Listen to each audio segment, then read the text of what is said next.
Uh.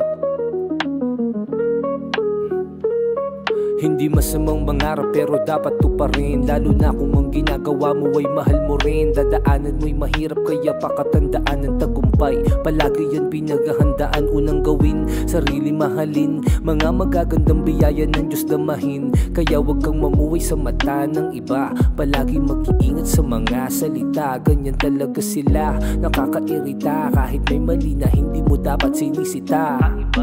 Buti na lang may musikang nalalabasan sa tinitigasan na pusong pakiramdam. May di na mahal, di na mahal. Itutuloy ko pa ba kung pagtipok ng aking puso dahil nasa kaba? Ano ang gagawin kapag hindi ka na masaya? Magpanggap, tumanggap na kayang-kaya mo pa? O salamat na lang sa lahat ng mga nagawa nyo. Di ko malilimutan to kung ba't umabot dito.